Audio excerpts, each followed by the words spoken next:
Être ferronnier, c'est être un artisan qui soit en capacité d'intégrer des designs et des univers différents, d'avoir cette plasticité pour entamer un dialogue avec un designer ou un architecte d'intérieur et le nourrir avec sa propre créativité. Être serrurier, ferronnier d'art aujourd'hui, c'est transformer les métaux ferreux et non ferreux. Donc essentiellement, on va travailler l'acier, le laiton, l'aluminium, l'inox, et on va réaliser du mobilier. On va réaliser la sécurité, donc tout ce qui est garde-corps, rampe d'escalier, protection, porte, portail, clôture.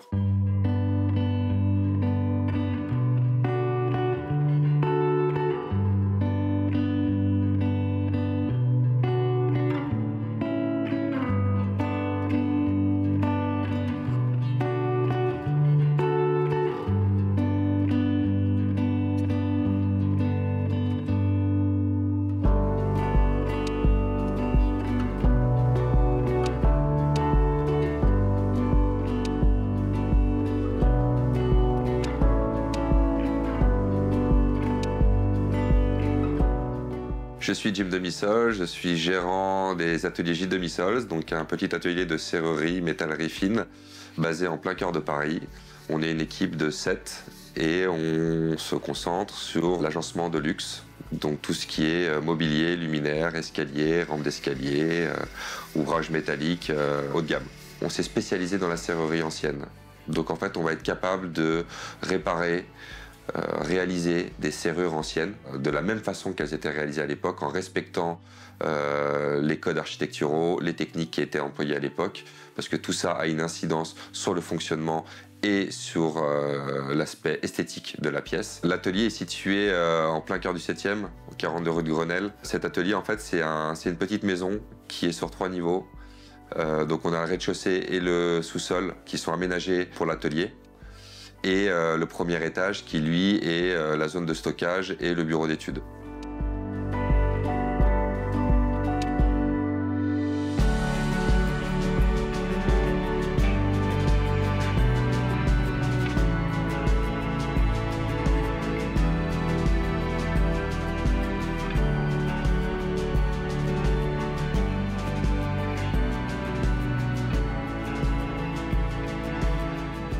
Donc là, on est dans le bureau, dans lequel on a une petite matériothèque qui nous permet de pouvoir présenter aux clients les différentes finitions et textures qu'on pourrait utiliser sur les ouvrages à réaliser avec eux. Donc vous avez des éléments en laiton, vous avez des éléments en acier, vous avez des éléments en aluminium, en cuivre. Après, des matériaux associés, donc on va aussi avoir du verre, on va avoir du bois, de la pierre. Et ensuite, on a toute la documentation de tout ce qu'ont fait les serruriers durant ces dernières décennies, sur lesquels on va s'inspirer des détails, des techniques.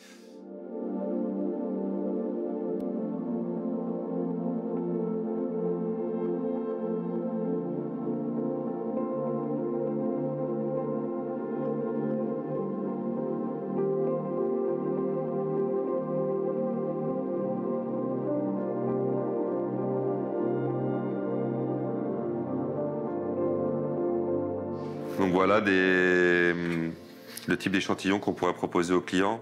Donc là par exemple on a du laiton oxydé, on a du fer battu, donc texturé dans la longueur, ou pareil des petits profilés comme ça, on va faire du perlage régulier, moins régulier. Typiquement ça c'est le type de profil qu'on pourrait utiliser pour faire des portes art déco ou de l'agencement art décoratif où on a une répétition de motifs de façon régulière.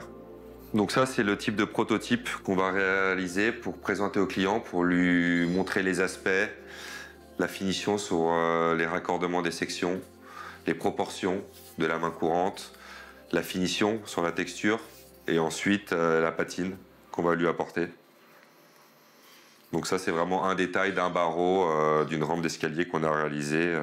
Donc là, on est sur de l'acier. On est sur de l'acier qui est tempé, forgé, assemblés par soudure, et les entrefers là sont assemblés par mi-fer avec tenon mortaise, et la main courante, elle, est vissée par-dessous sous la soulisse.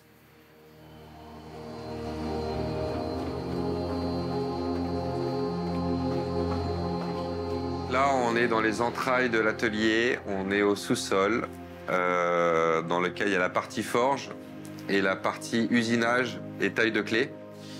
Donc là, ici, devant vous, vous avez un panneau en fait, avec une multitude d'ébauches de clés anciennes, des ébauches en acier, donc qui nous servent à reproduire des clés perdues sur des éléments de serrurerie anciens. Voilà, nous on est spécialisé dans ce type de serrure-là. On va être capable de la réparer, on va être capable d'en refaire si elles sont manquantes. On a plus de 15 000 ébauches en stock, donc ça c'est quand même pas négligeable. Par exemple, vous avez ce qu'on appelle les clés à chiffres. Donc pourquoi des clés à chiffres? Parce qu'en fait, quand on va la regarder sur le panneton, vous allez avoir le chiffre 3. Si vous voulez le numéro 2, vous allez avoir le numéro 2.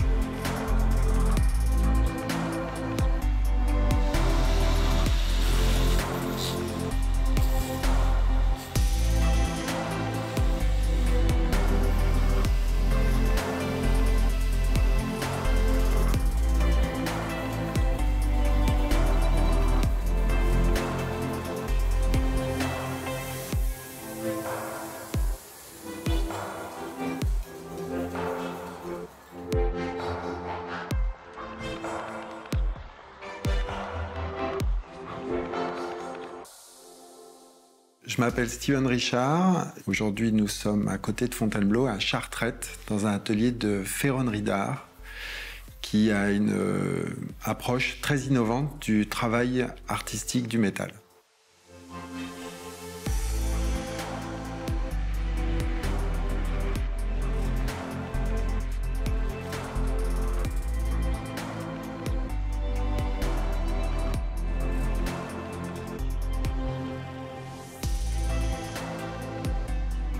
Nous réalisons beaucoup d'habillage de pièces de mobilier avec nos matières très spécifiques. Nous avons aussi beaucoup d'architectes qui nous sollicitent pour habiller des portes d'ascenseur pour pouvoir apporter une solution esthétique à cet objet très industriel. Des demandes de réaliser également des sols en métal et enfin des panneaux décoratifs. Les clients viennent nous passer commande parce que nous proposons des matières qui, pour la plupart, sont uniques au monde. Le laminage artistique a été développé et mis au point à l'occasion de la commande pour le studio Karl Lagerfeld pour faire un sol en métal en maillechort texturé. À cette occasion, j'ai eu l'intuition que le laminoir pouvait être un outil qui pouvait permettre de repousser les horizons esthétiques. Et donc, j'ai développé une technique que j'ai brevetée et qui est maintenant un nouveau savoir-faire, le laminage artistique.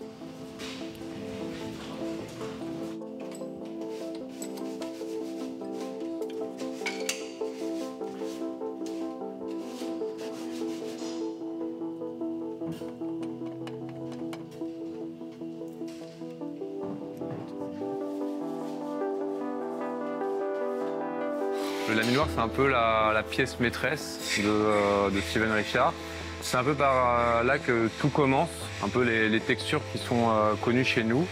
Donc en fait, on a dans les grands racks ici, on a des tôles qui sont au bon format pour notre rouleau et qui sont déjà recuits, qui ont une certaine épaisseur et qui nous permettent après de passer dans le laminoir. Très simplement, il y a un rouleau du dessus, un rouleau du dessous.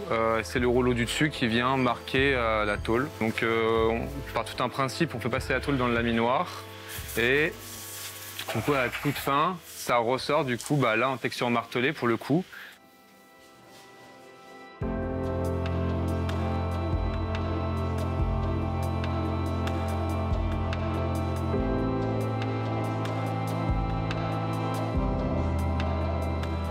J'invite en général les architectes à prendre contact avec moi le plus tôt possible dans le projet, de manière à ce que puisse démarrer un dialogue où je vais pouvoir m'imprégner à la fois de l'univers de l'architecte et lui va pouvoir se familiariser avec mes différents savoir-faire. À l'occasion de ce dialogue, je vais pouvoir produire un certain nombre d'échantillons qui vont permettre de pouvoir mettre au point une finition et des lignes qui vont s'intégrer parfaitement à l'intérieur du projet.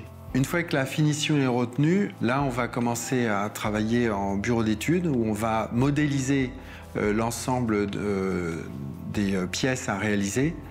Une fois qu'il y a une validation de la part du client et de l'architecte, là on va pouvoir entrer dans un processus de fabrication avec différentes étapes de validation, puisqu'on invitera l'architecte et le client à continuer à suivre la production pour pouvoir maintenir le dialogue jusqu'à la livraison de la pièce.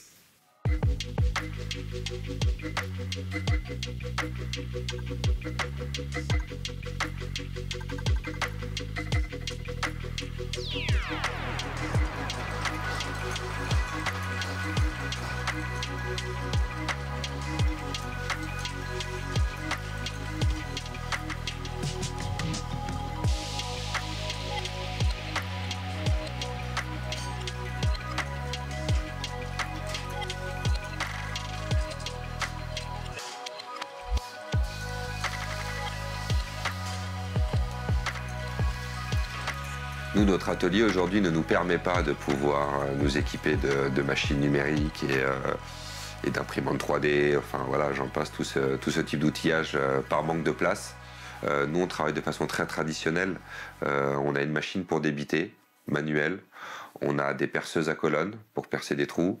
On a divers postes à souder, suivant ce qu'on va avoir à souder. On va avoir un semi-automatique, un TIG, un arc, on fait de la brasure. Voilà, on a la plupart des procédés de soudure pour pouvoir assembler les éléments. On a du matériel aussi de fraisage. Donc on va avoir un tour, une fraiseuse. Et pour ce qui est de la forge, on a une forge à gaz, on a une enclume, beaucoup d'outillage manuel et une machine dont on est assez fier. Qui remplace aujourd'hui le martinet ou le marteau-pilon qu'on peut retrouver dans un atelier conventionnel. Le fait qu'on soit à Paris, on doit limiter les vibrations et le bruit. Donc du coup, on a mis au point une machine qui est une presse verticale avec une puissance énorme qui nous permet en fait de gagner du temps sur la série. Des gestes répétés, des coups de marteau, des tempages, d'amincis, d'emboutissage. Aujourd'hui, dans les ateliers sont en production, on a un bureau en aluminium, on a une rampe d'escalier avec un escalier à crémaillère pour Saint-Malo. Nous avons Antonin qui est en train de fabriquer du mobilier sur le thème de la végétation. Voilà, ça c'est pour un hôtel dans le 7e arrondissement.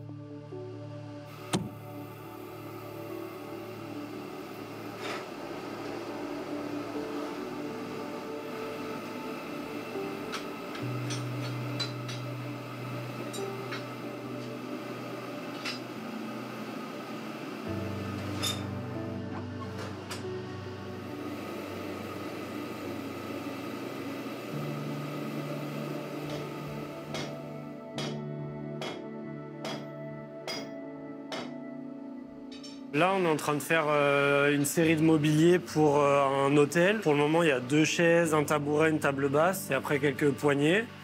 Et c'est dans un esprit végétal, un peu brut de forge. Donc ce sera en acier brut et après il y aura des assises faites par un tapissier. Et du coup, on avait des plans déjà fournis par la décoratrice avec qui on travaille. Donc là, ce qu'on a là, c'est le tabouret qui est déjà du coup texturé pour le moment.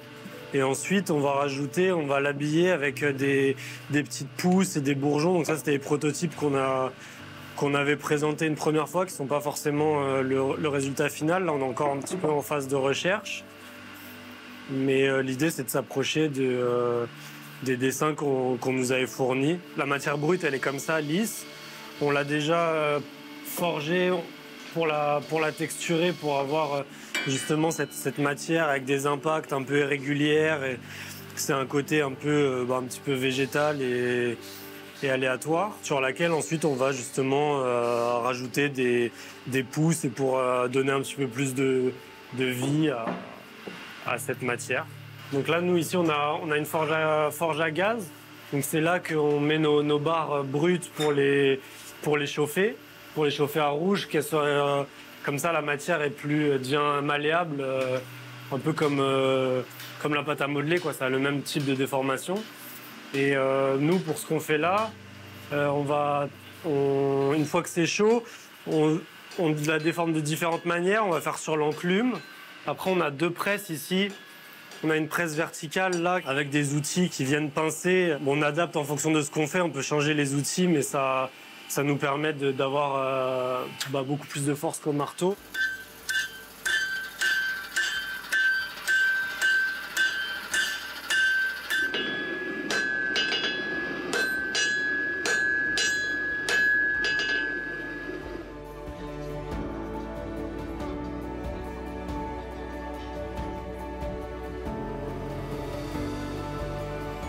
On passe beaucoup de temps sur nos ouvrages parce qu'on a à cœur d'essayer de faire du mieux qu'on peut.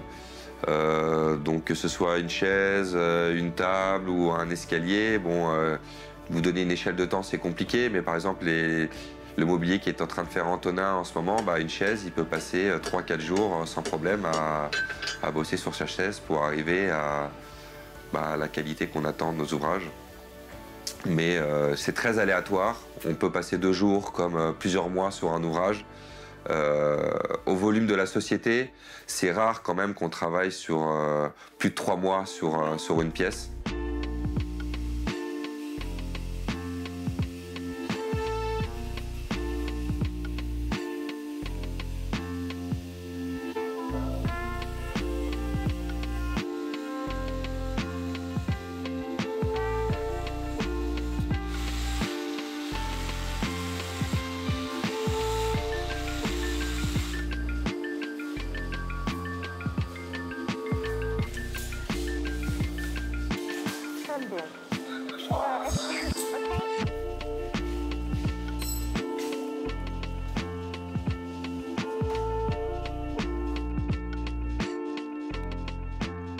À l'atelier, on utilise plusieurs savoir-faire qui sont différents. Donc la capacité de réaliser de la texture avec un laminoir sur des tôles de métal.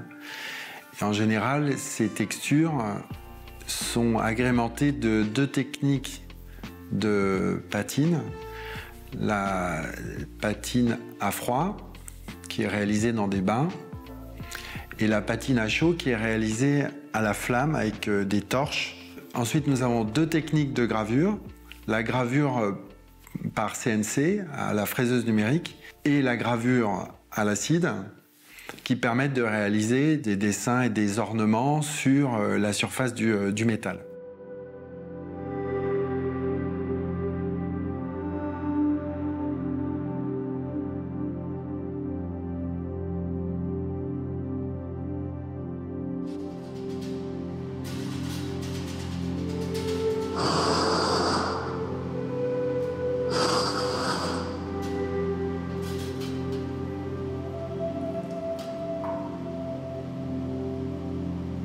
On est dans l'espace patine, et plus particulièrement dans l'espace patine à chaud. Donc moi, ce que je fais, c'est que quand je reçois les pièces fabriquées, donc le métal est brut. Donc là, par exemple, pour le laiton, c'est des pièces brutes. Et moi, je vais venir en patine à chaud, donc les décorer, mettre en valeur s'il y a de la texture. Donc on va venir avec un chalumeau, des pinceaux, des produits chimiques, forcer un peu l'oxydation du métal pour créer de la couleur, ou parfois avec des pigments. Enfin, c'est un peu des recettes et des 1001 manières de créer un peu des variations et des couleurs sur le métal en jouant avec la texture. Et donc là, je suis en train de réaliser donc un échantillon calpiné, un peu comme celui-ci, juste là. Donc un échantillon calpiné, ça veut dire qu'on va avoir plusieurs pièces avec la même finition, mais qui vont être collés un peu comme un puzzle. Et du coup, ça va créer un autre motif. Et donc là, par exemple, donc on est sur une texture martelée. Moi, j'ai reçu les tôles après laminage. Et donc ensuite, pour la patine, il y a plusieurs étapes.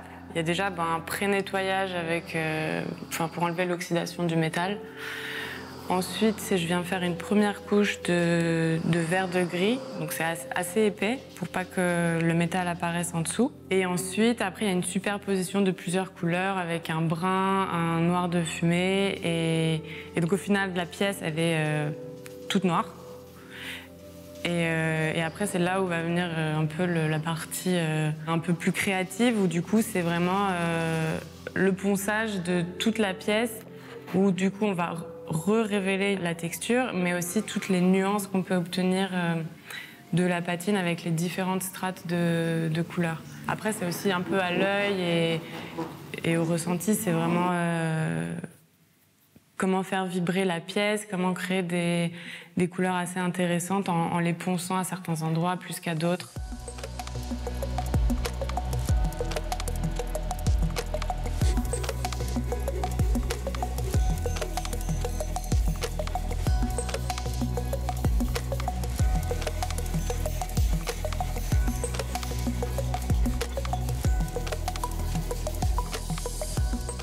Un artisan d'art, même s'il est artisan créateur, il a toujours un pied dans la tradition. Et en général, son parcours est issu d'un parcours d'apprentissage traditionnel. C'est dans un deuxième temps qu'il dépasse la tradition et qu'il va aller chercher ailleurs avec des techniques qu'il va hybrider, qu'il va mélanger, qu'il va inventer. On a aussi en France une spécificité avec une tradition qui va puiser de façon profonde dans l'histoire de ce pays. Contrairement, si je prends l'exemple anglais, la révolution industrielle n'a pas eu l'effet de laminage de l'artisanat. On a eu la possibilité de transmettre pendant tout le courant du 19e siècle et du 20e siècle des techniques qui aujourd'hui sont nécessaires à ce renouveau de l'artisanat d'art.